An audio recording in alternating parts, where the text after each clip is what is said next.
Hello and welcome to this week's IG Live.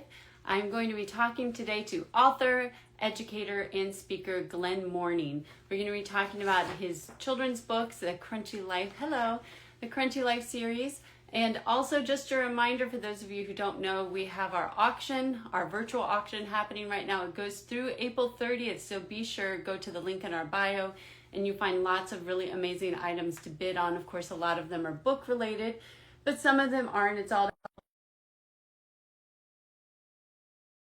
April 30th. And it lets us keep on doing interviews like this, getting to talk to wonderful, amazing authors like that. Hi, how are you? Hey, good afternoon. Good afternoon. Thank you for taking time to join us. I know it's kind of hard with your work schedule, but we love getting to support our teachers. So thank you for making the time for us. Yeah, no, of course, of course. Thank you for inviting me to come on and have a conversation and chat and, to connect with the audience here. Yeah, well, why don't we jump right in and you can introduce yourself and tell us what was your journey to becoming an author? Sure. So, of course, my name is Glen Mourning, and for the last 15, 16 years or so, I've been working as an educator in different capacities, but mainly as a classroom teacher, a language arts teacher. And probably the biggest contributing factor to wanting to start writing and to getting into sharing my life stories in literature with young people was just the fact that I recognized early on in my career that there was like a gap between the interests of a certain group of boys in one of my classrooms. And to be honest with you, it started off just kind of like creating a differentiated lesson, where I wrote a story and it was engaging enough to capture the attention of some of our high flying, generally misbehaved young men. And I was in a meeting one day and someone was like, man, you should, try to turn that into something more than just a short story. So I've always been a writer. I think all of us are.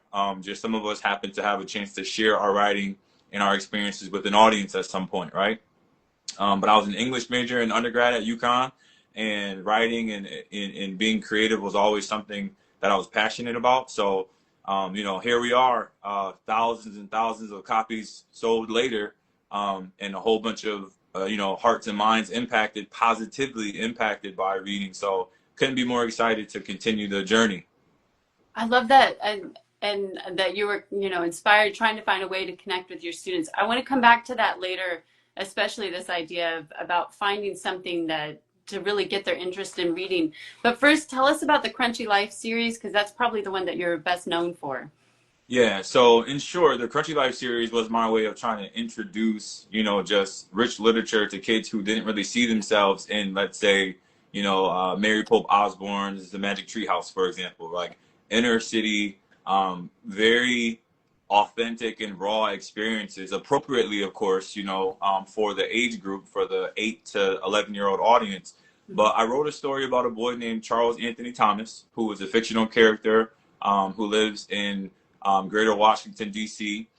He attends a fictional charter school, and he's having a challenging time kind of understanding and navigating the life of a, soon to be 11-year-old boy, particularly an African American, black and brown boy in a major city.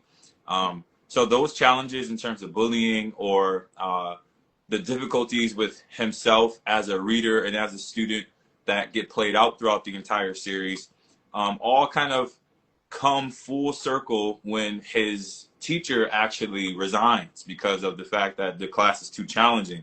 So early on in the series, Miss Brown, who is the imaginary classroom teacher, she just can't take it anymore. And I've seen it happen primarily in charter schools where there's a lot of turnover in certain capacities, right? But imagine like LeBron James or Michael Jordan or Saquon Barkley or someone with a huge name in sports decides one day just cold turkey they no longer want to be a professional athlete, and instead they want to start a new journey as a classroom teacher. And that's exactly what happens in the Crunchy Life series, where Tyrone Leroy, who is one of the main characters, who is the former NFL superstar that becomes Charles and Jamal and Calvin and everyone's classroom teacher, he takes over in October, and the rest of the series kind of plays out the adventures that they have from October throughout the entire school year.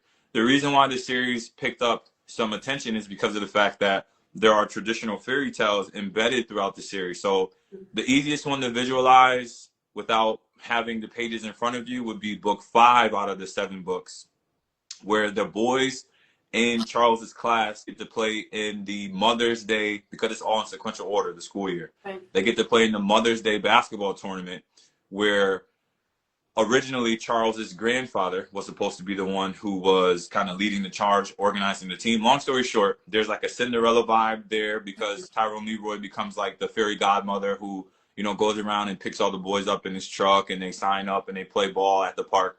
But ultimately, Charles has to stop the team, the Southeast Wolves, from scoring all the points. So Jamal can't stop the main kid on the other team, as if Jamal's legs are made out of like straw. And then Kelvin is like, all right, timeout, coach. Let me try. And he tries to stop the kid. He does a little better, but it's as if his legs are made out of sticks. And finally, Charles stops the kid from scoring, and they win the championship, because Charles stops him so well that it's almost like his legs are made out of bricks, like the 3 little pigs. So you'll see all of the traditional fairy tales embedded and woven in with different renditions from time to time throughout the entire series. And it's just, it's amazing how presenting those kind of snippets open the minds and the ears and even just the hearts of kids who were reluctant readers, traditionally for, let's say, 2nd, 3rd, and 4th grade. Can you talk about that a little more? Because I know you've sold so many copies, but you said your goal was to make an impact on these kids' lives, to get them excited about reading. And a lot of it obviously is your talent as a storyteller, but also you've said that part of the difference is that you're sharing stories that maybe you don't normally see, like are not as common, especially Black and brown kids. What kind of impact does that make on them when they're able to really see themselves in the characters? Yeah, I think it's huge. I think it's the starting point, right? It's the human interaction of, yeah, I get it. I get that person's struggle. I understand why this character may feel that way, or I've done that, or I've been there, or I know someone that's done that or been there, right? I think it's really what gravitates, the larger percentage of, just using a statistic from a few years ago, why there are so many, women between 35 and 55 who are generally like the most avid readers in America, because most of the experiences have to do with either family, they have to do with, childbirth and raising children, or some type of a problem where sometimes women are allowed to see themselves as kind of like the main character or even the hero at some point. And when our kids can see, when I say our kids, I mean Black, brown, purple, pink, I'm telling everyone, right?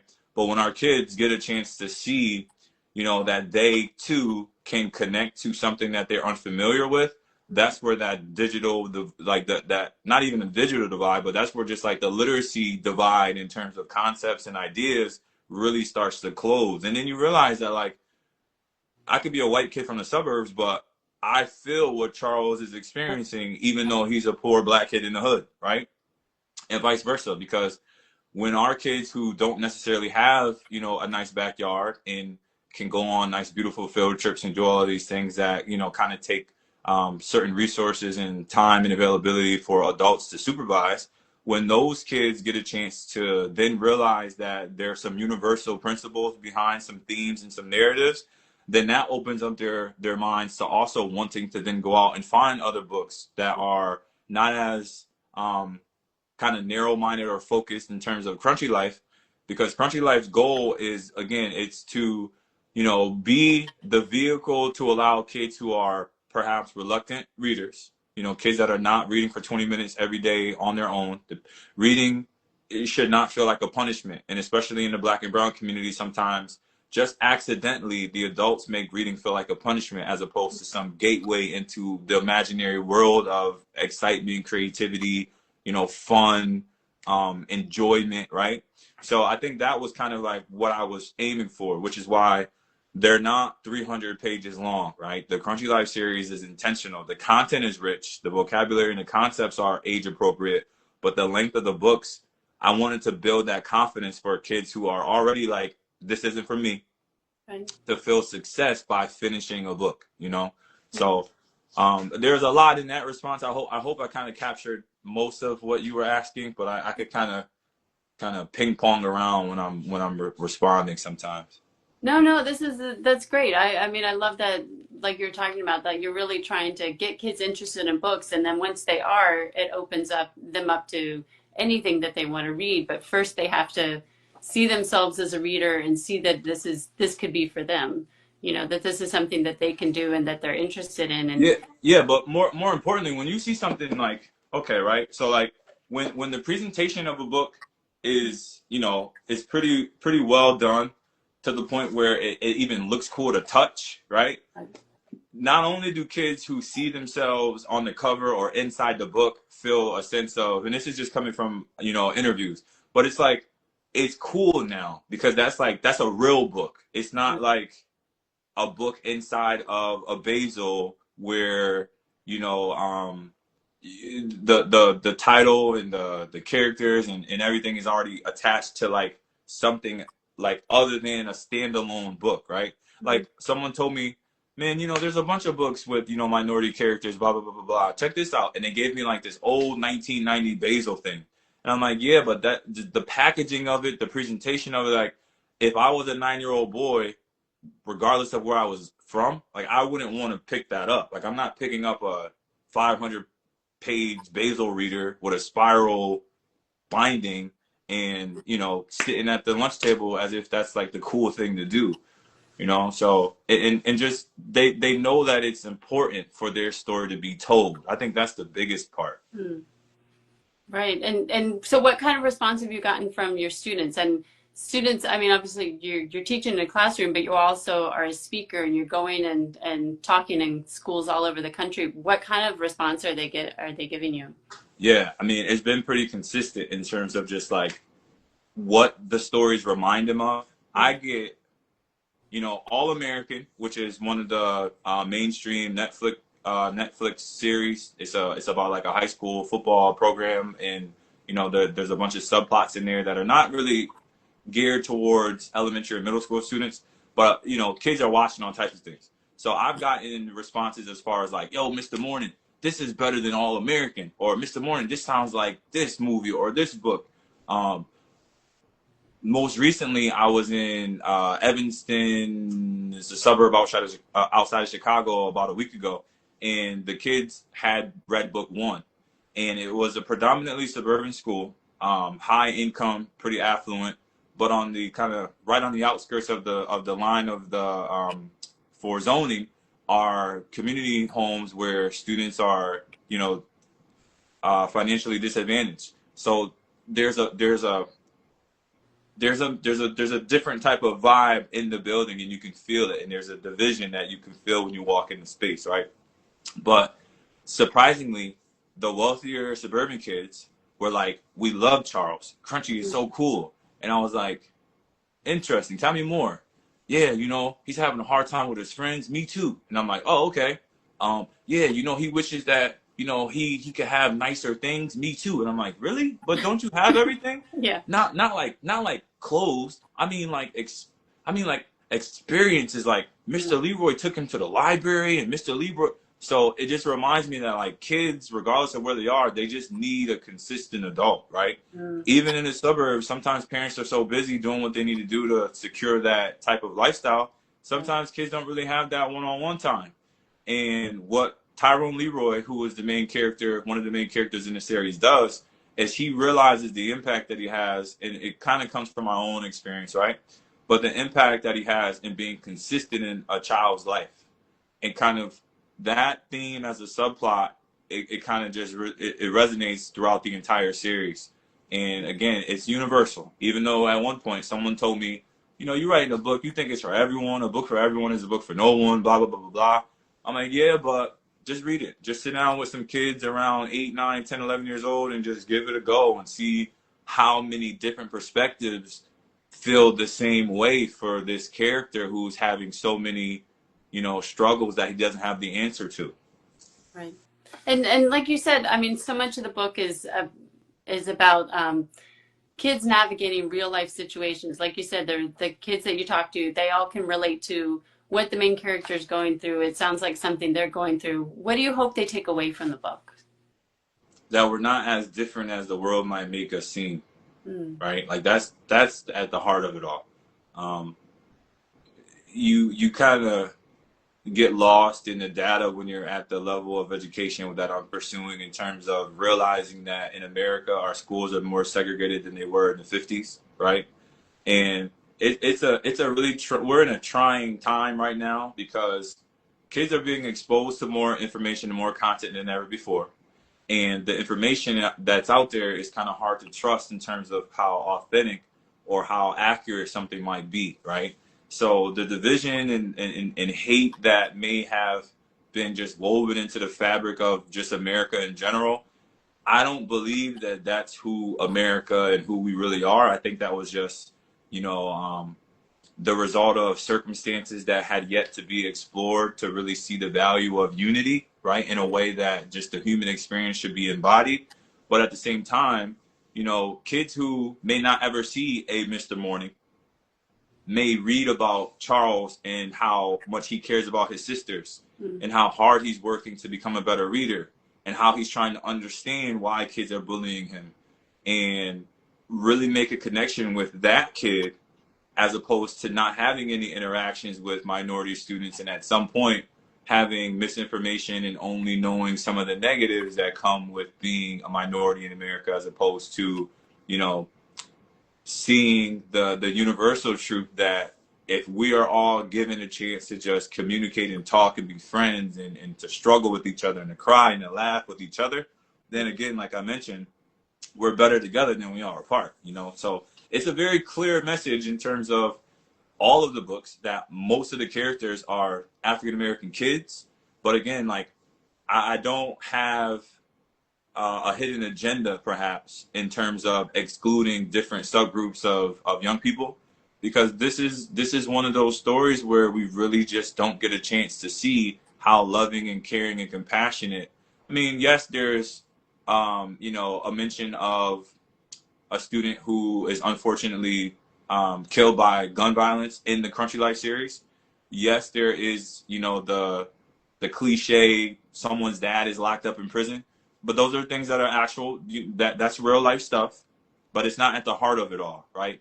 That's kind of like in the background of, these are the things that are also happening. So maybe you should cut Country some slack, or Charles some slack, when he comes to school without his belt on, instead of taking his recess away because he's not in full uniform. Right. You know what I mean? Stuff like that. Yeah, one of the things that really impressed me, going back to your idea about how, we're more alike than we are different, and that a lot of times if you know what somebody's going through, then you might treat them differently, is I got to read the Luna's Adventure. And one of the things that's happening is she's starting in a new school, or she's coming from homeschooling, going to public school for the first time, and there's a kid who's bullying her because she's the new one. But by the end of the book, you're seeing a lot of things that that he has gone through, and maybe he's making fun of her because she's braver than he is. And at the end of the book, he kind of comes around. And so, like, instead of having this bully that you come to hate through the book because he's being so mean, you kind of have, by the end of it, you have some empathy for him, and and she shows him a lot of kindness, which I thought was such a great like subplot to have in the book, as that it wasn't just about her, but it was also about this bully. That you're kind of seeing things a little more through his eyes too. Yeah, and with mentioning that, right? It's not even really about comparing her being more than anybody else, right? It's not about Luna being more brave or more courageous or more compassionate or understanding. It's more so like, this is how you conquer whatever is inside of you. Mm-hmm. And if others, if that benefits the larger group, cool, as a byproduct. But at the end of the day, I think a lot of the challenges that our kids are facing now is like, they do get into this, I have to be as good as such and such, or, I wish, I looked like such and such. So then, you have the filters that, young people are using, and you have like these just really understandable comparisons that kids really make with themselves. But at the end of the day, you can only be as good as you can be. And whoever is around you shouldn't impact your effort. whoever is judging you, you know, they probably have something going on to where they're having their own challenges. So as opposed to reacting negatively, just learn as a young person as fast as you can to understand that sometimes it's not you, right? And that's the whole concept of most of the time when there's a bully, it's because sometimes they themselves are trying to figure something out, and then they're taking some of their aggression or some of their confusion out on others to kind of like deflect whatever is going on inside of them, you know? So that's a really good take, though. And, you know, it's not supposed to be that complicated, you know, especially for the age group. But I'm glad you brought that up.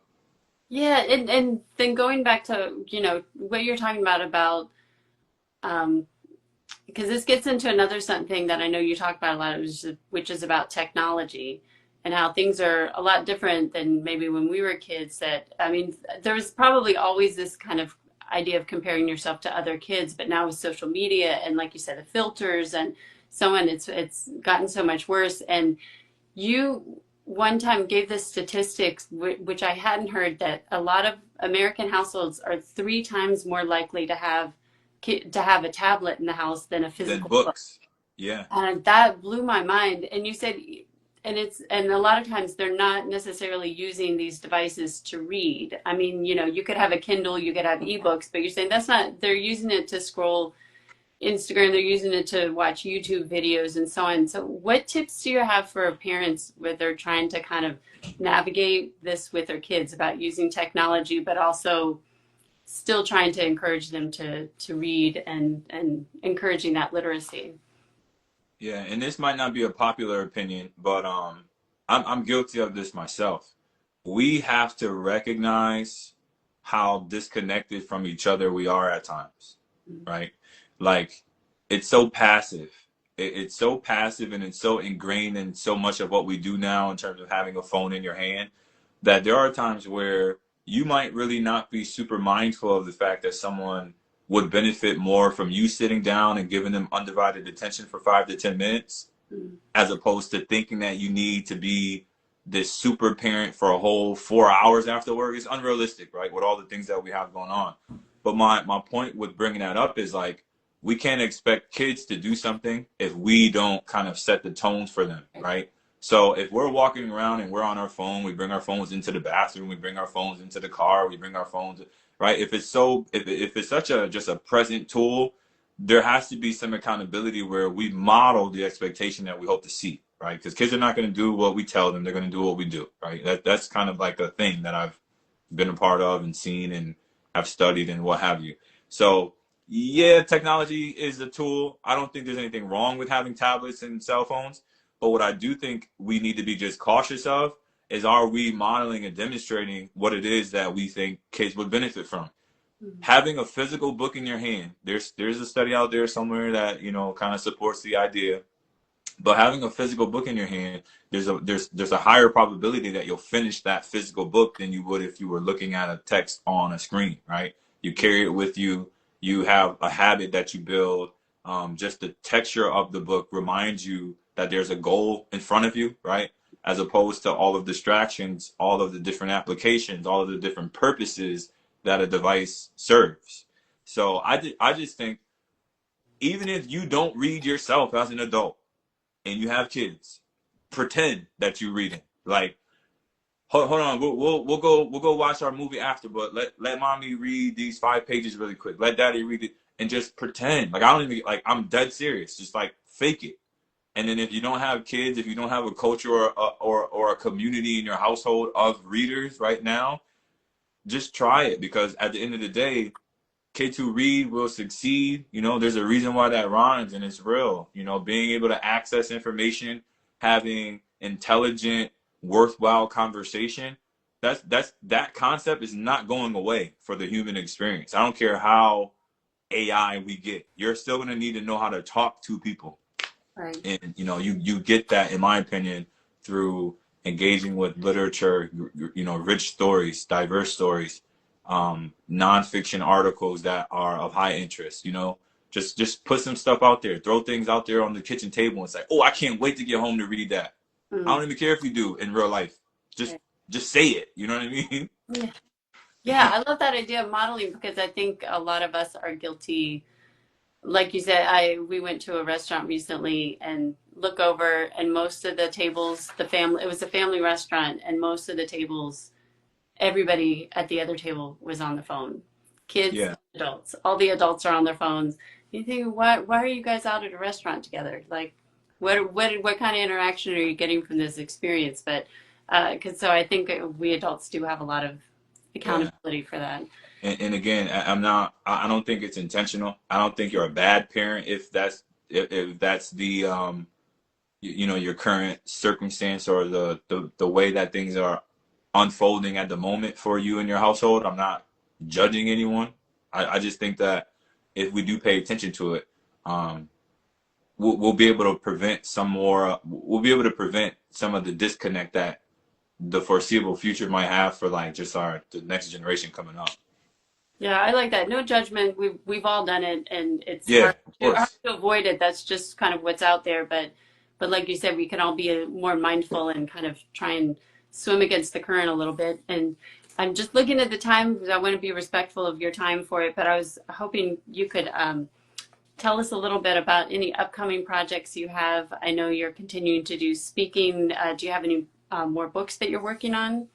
Yeah, so there's always a story in mind. There's always an idea that I have. I don't want to call it lose sleep, but I rearrange my resting time because Mhm. of the fact that there are times where I might just magically, even today, I was talking to a kid who said, "Man, my mom had to drag me out of bed today, and you know, I don't want to be here." And I said, "Yo, man, like." Sometimes you need to get dragged out of bed. And immediately I was like, I need to write a story about a boy who gets dragged out of bed and, you know, who has to then get dragged to practice and then dragged here and then dragged here while other kids who already have the intrinsic motivation are already like how far or how further ahead they are in their craft or in the field than this one kid until he realizes that like, yo, I need to be accountable myself. My mom's not going to be with me forever. Like so, it's always something. But in short, Crunchy Life is still a thing. I'm getting ready to start pumping more Crunchy Life books out when I get some time to sit down with the cover art illustrator, and that's kind of where I get my encouragement from. When I get a really cool cover art idea, I just run with it because I already know what is happening next with Charles, right? Charles and Aliyah and Jamal, they're all getting ready to go to middle school, and it's going to be crazy, especially as they start learning about again, right? Just the current climate of the United States is where I really draw a lot of those concepts to really make sure that even though the stories are shorter, that kids are like thinking and they're like, oh wow, that's crazy. Like, let me go ask my mom, right? You know what I mean? So that's kind of where I am. The Luna Adventure series is also going to kind of kick off with her being able to do more things aside from just, you know, tackling the newness of being in a traditional school. She's going to start singing. She's going to start playing instruments. She's going to, you know, it'll expand from there. But in the Crunchy Life series also has a spinoff with um, Charles's little sister, who is kind of called Crunchy Life Junior for like the first two second graders. And then there's History Heroes that we didn't really get a chance to talk about, where Kayla and Daniel are time travelers and they go back and they save kids from, they save historical figures from getting over a fear in order for them to actually come into the fruition of whoever they become, like saving Dr. King from having stage fright at 8 years old, you know, so stuff like that. And then, of course, you're speaking and traveling and continuing to connect with the larger community. Yeah. Well, So that, that's amazing. Thank you so much for all you do. And for anybody that wants to connect, just go to his website. You can find all of the books and speaking engagements. And it was such a pleasure to get to talk with you and to get to read some of your books and learn more about what you're doing. We really appreciate it. yeah, no, of course. Thank you. And I'm sure that we'll connect too because I need to donate and give a whole bunch of books to this summer. We're going to be in touch. We're going to be in touch.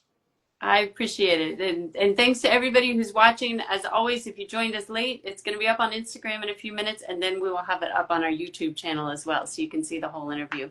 Thank you so much. All right. Bye, Take care. everybody.